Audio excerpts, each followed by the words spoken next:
यानी कि अगर बड़े दांत हैं हाँ तो खाली सुंदरता ही बिल्कुल नहीं, बिल्कुल हमारी सुंदरता सेहत भी और खराब फंक्शन है। दोनों। जैसे ही जब कोई भी होता है, चाहे ईएनटी सर्जन हो, चाहे डेंटिस्ट हो, ये जो मशीन बिना इसके काम संभव नहीं है। ये क्या बोलते हैं इसको? ये सबसे पहले बच्चों को इंट्रोड्यूस करते हैं नाइट्रस ऑक्साइड से, थोड़ी देर जब वो सांस लेते रहते हैं उसमें। इसका सबसे बड़ी बात, इसका कोई साइड इफेक्ट नहीं। दांत बाहर होने की वजह से मुंह खुला रहता है सोते समय, उससे मुंह पूरा ड्राई हो जाता है, उस समय पे बैक्टीरिया हावी हो जाते हैं। अब हम बात करते हैं कि यहाँ के जो डॉक्टर हर्ष विजय सिंह हैं, जो स्पेशलिस्ट हैं, जैसा कि ये लिखा हुआ है कि डॉक्टर हर्ष विजय सिंह एमडीएस पीडियाट्रिक, तो प्रिवेंटिव, ये क्या कर रहे हैं आप? ये हम ब्रेसेस का ट्रीटमेंट कर रहे हैं। अच्छा जी, तो ये ब्रेसेस के ट्रीटमेंट में क्या होता है कि जैसे इनके दांत काफी बाहर हैं, ठीक है, जैसे इनके दांत जो हैं ये काफी बाहर को हैं। अच्छा बात। हाँ, तो इन केसेस में हम क्या करते हैं, कुछ दांत निकालते हैं, मोस्टली फर्स्ट प्रीमोलर्स होते हैं, उन्हें हम निकालते हैं, निकाल के दांतों को पीछे ले जाते हैं ताकि देखने में अच्छा लगे और दांत और खराब ना हो।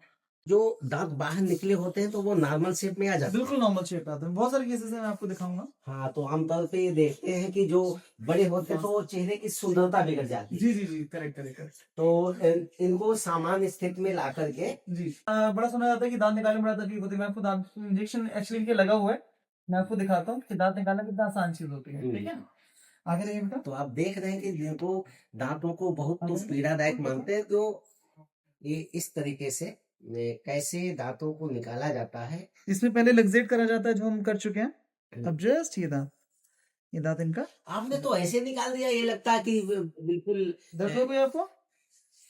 जैसे मूंगली नहीं उखाड़ लेते हैं पूरी गाजर, आपने तो बिल्कुल बड़े सामान्य तरीके से, ये है आधुनिक तकनीकी, इसीलिए एडीसी का नाम है। ये जो दांत होते हैं बड़े, इसको हम ये कह सकते हैं कि जो सुंदरता के लिए, ये सुंदरता भी, इससे फंक्शन भी बेटर होता है। अच्छा, जब किसी का दांत जैसे जैसे इनका है, ये सोते हुए मुंह खुला रहता है, तो उसमें क्या होता है कि हमारे जो सलाइवा होता है, हमारी जो थूक होती है, हम लोग बचपन में खेलते हैं तो चोट लगे तो हमने थूक लगा लिया, एक्चुअली हमारी जो सलाइवा है, हमारी थूक है, उसमें एंटीसेप्टिक प्रॉपर्टी होती है। तो क्या होता है, जब हमारा मुंह खुला रहता है या सोते सोते जब मुंह एकदम सूख जाता है, इसलिए खुला रहेगा तो मुंह सूख जाएगा, जो लोग मुंह से सांस लेते हैं, तो दांत बाहर होने की वजह से मुंह खुला रहता है सोते समय, उससे मुंह पूरा ड्राई हो जाता है, उस समय पे बैक्टीरिया हावी हो जाते हैं, दांत बहुत ये बात, यानी कि अगर बड़े दांत हैं हाँ, तो खाली सुंदरता ही नहीं, हमारी सेहत भी खराब है। दोनों। जिनके भी दांत बाहर निकले रहते हैं, वो हंसते हैं तो बाहर, तो निश्चित तौर पे उनका ट्रीटमेंट कराएं तो उससे सेहत, अच्छा कितने % संभावना उनकी बीमार होने की ज्यादा रहती है जिनके दांत बाहर होते हैं? काफी परसेंट वाइज तो देखिए हर एक स्टडी के अलग अलग डेटा है, बट बड़ा कॉमन सेंस वाली बात है कि अगर हमारे दांत बाहर है, मुंह खुला है, हम मुंह से सांस ले रहे हैं, तो बड़ी सारी प्रॉब्लम एडेनोइड की और भी बड़ी सारी प्रॉब्लम्स हैं जो वहां पे ये प्रॉब्लम आती हैं, तो वो हमें क्योर करना होता है। ठीक है, जो बच्चों का उपचार होता है, बच्चों के लिए, जैसे आपने अभी कहा कि हम बच्चों का ट्रीटमेंट करते हैं तो हम कार्टून लगा देते हैं, तो दर्द की जो बच्चों में जरा सा भी दर्द होता है तो चिल्लाने लगते हैं, उसके लिए क्या प्रबंध है आपका? बिल्कुल, देखिए बच्चों का ट्रीटमेंट, मैं बच्चों का स्पेशलिस्ट हूँ। अच्छा, तो बच्चों का जो ट्रीटमेंट है वो बहुत मुश्किल होता है, मतलब बड़ों की 4-5 आरसीटी के बराबर, बच्चों की 1 आरसीटी आप मान के चलिए, बिकॉज बच्चों का कंप्लायंस समझाना, उनका मेरी बात सुनना बहुत मुश्किल होता है। उनका खाली दांत का ट्रीटमेंट नहीं होता, उनकी साइकोलॉजी को समझना बहुत जरूरी होता है। बिल्कुल सही। बच्चा दर्द से ज्यादा जो उनका अंदर से सब्जेक्टिव फियर होता है, उसे ट्रीट करना बड़ा जरूरी होता है। इसके लिए हम लोग ये नाइट्रस ऑक्साइड जो मशीन है, उसे नाइट्रस ऑक्साइड कॉन्शियस सेडेशन के लिए वो रखी कोने में, नाइट्रस ऑक्साइड, ये जो है इसको सामान्य लाफिंग गैस होती है, यानी हंसने वाली गैस, और जिसमें अगर सुन ले तो हंसते जाओ। अच्छा, इसका कॉम्बिनेशन कैसे, क्या मतलब जब इसको लगा देते हैं तो क्या आनंद की अनुभूति होने लगती है? हाँ, सही कह सकते हैं, आनंद की अनुभूति होती है उससे। बच्चा बेसिकली इसका जो काम होता है वो होता है एंजाइटी हटाना, एंजियोलिसिस, मतलब अच्छा, जो बच्चे के अंदर घबराहट होती है। शुरुआत में हम बच्चों का ट्रीटमेंट सीधे नहीं करते, सबसे पहले बच्चों को इंट्रोड्यूस करते हैं नाइट्रस ऑक्साइड से, थोड़ी देर जब वो सांस लेते रहते हैं उसमें। इसका सबसे बड़ी बात, इसका कोई साइड इफेक्ट नहीं है। अच्छा, ये हटाते ही 2-3 मिनट में उसका असर चला जाता है, फिर बच्चा आराम से खेल कूद सकता है, जो करना चाहे कर सकता है। अच्छा, ये सबसे पहले नाइट्रस ऑक्साइड जो हम लगाते हैं नाक में, तो वो जब इनहेल करता है तो उसे ना बॉडी एकदम लाइट लगने लगती है, कार्टून चल रहा है ऊपर, तो एकदम उसका जो अंदर की घबराहट और डर होता है वो हमारा जाने लगता है।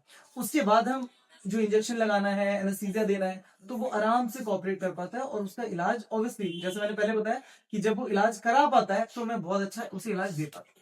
तो देखो ये जो है कि कैसे जब कोई भी कार्य होता है करना होता है तो उसके अनुकूल जो है माहौल बनाया जाता जी है। जी उपचार करने से पूर्व का जो माहौल है, जी यानी कि जो हम सांस लेते हैं, जैसे हमको अभी खांसी आ रही जी जी थी जी तो थोड़ा नॉर्मल होने में वो गैस का काम है।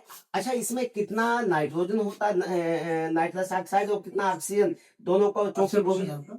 इसका परसेंटेज होता है, ये हम टाइट्रेट कर सकते हैं हर बच्चे के लिए एक सामान्य। या ऐसा नहीं है कि 6 साल का है तो 50% नाइट्रस देंगे, ऐसा नहीं है। अच्छा हर बच्चा डिफरेंटली रिएक्ट करता है, इसलिए इसके लिए ट्रेनिंग इसकी बहुत जरूरी होती है। अच्छा हाँ, तो कुछ बच्चों पे 30% पे इफेक्ट आ जाता है, हाँ, कुछ यही पे बात। 60% पे भी इफेक्ट नहीं आता। तो आपको उसके लिए ट्रेन होना जरूरी है। तो उसके हिसाब से कई सारे सब्जेक्टिव सिम्टम्स होते हैं जो हमें ऑब्जेक्टिवली दिखते हैं, कई सारे सिम्टम्स कि आंखों की ग्लेजिंग है, स्लरिंग, हल्की सी स्पीच है, मतलब डिलेड उसका प्रभाव। जी जी जी, प्रभाव आने का, अब कब हम उस पर इंजेक्शन लगा सकते हैं ये सब देखना पड़ता है। और कितना मात्रा में देना है नाइट्रस ऑक्साइड वो हम हमेशा टाइट्रेट कर सकते हैं, बढ़ा घटा सकते हैं। जैसे ही जब कोई भी होता है, चाहे ईएनटी सर्जन हो, चाहे डेंटिस्ट हो, ये जो मशीन बिना इसके काम संभव नहीं है। ये क्या बोलते हैं इसको? नहीं, ये लूप्स है, ये Loop। लूप्स है, ये मैग्निफिकेशन के काम आता है। मतलब जो अच्छा। भी जिन भी डॉक्टर्स को बारीक काम करना होगा, जैसे हमारा डेंटिस्ट में भी बहुत बारीक काम है, जब हम रूट कैनाल करना होता है या कॉम्पोजिट करना होता है, तो ये काफी बारीक काम होता है कि हमें मार्जिन मैच करनी होती है। तो इसके लिए जितना बड़ा हमें दिखेगा, मैग्नीफायर दिखेगा, उतना अच्छा है। जैसे इसमें आपने पूछा था कि ये ऐसे बेंट है, तो बेंट इसलिए कि जब मैं लगाता हूँ तो मैं सामने देखूंगा। हमारे भी गले में स्पॉन्डिलाइटिस इन सब की दिक्कत, सर्वाइकल की प्रॉब्लम ना है, तो हम सामने देखते रहे और वो हमें डायरेक्ट कर देता है, ये एर्गोनॉमिक रहता है। तो जब हमें बड़ा दिखता है, मैग्नीफाई होके दिखता है, तो उतना ज्यादा हम अच्छा ट्रीटमेंट माइक्रो में हम काम कर लेते हैं। हाँ हाँ जी, थोड़ा बड़ा दिखता है। डेप्थ में काम करने के लिए जरूरी है कि किसी चीज को पिक्चर जब बड़ी होती है हाँ, तो उसमें एक्यूरेसी ज्यादा बनी रहती है।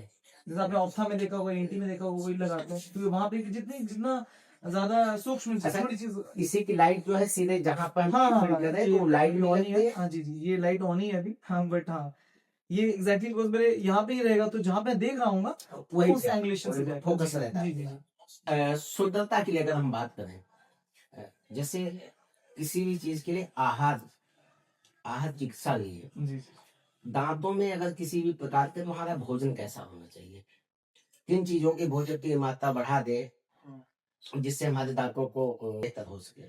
जी, देखिए सुंदरता का बहुत ज्यादा उससे रिलेशन नहीं है। बस ये होता है कि जब कोई स्टेन वाला फूड ले रहे हैं, जैसे जो लोग तंबाकू लेते हैं, पुड़िया खाते हैं, या फिर कुछ लोग मतलब कॉफी में भी स्टेन्स होते हैं वैसे, तो स्टेन से हल्का सा येलोनेस या स्टेन्स आ सकते हैं।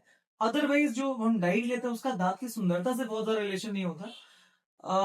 बट जो स्टिकी या जंक फूड होता है उससे दांत की हेल्थ पे जरूर फर्क पड़ता है। जैसे कि हम अगर ज्यादा मीठा खाते हैं तो केरीज के चांसेस ज्यादा होते हैं। वो जो चीनी होती है, सुक्रोज होता है, वो उसका केरियोजेनिक इंडेक्स ज्यादा है, मतलब उसका दांतों में सड़न कॉज करने का चांसेस ज्यादा है जो चीनी में।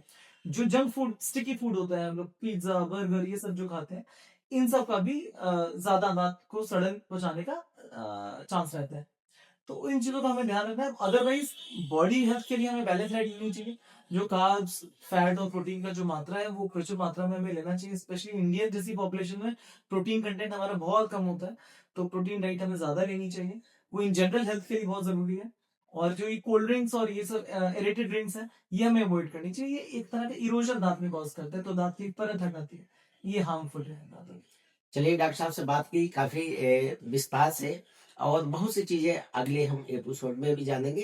तो जो भी डॉक्टर साहब ने बताया उसको आप अपनाएं, और अगर अपना लिया तो सच मानिए कि आप स्वस्थ रहेंगे, प्रसन्न रहेंगे, और दांत अच्छे रहेंगे तो स्वास्थ्य अच्छा रहेगा। धन्यवाद।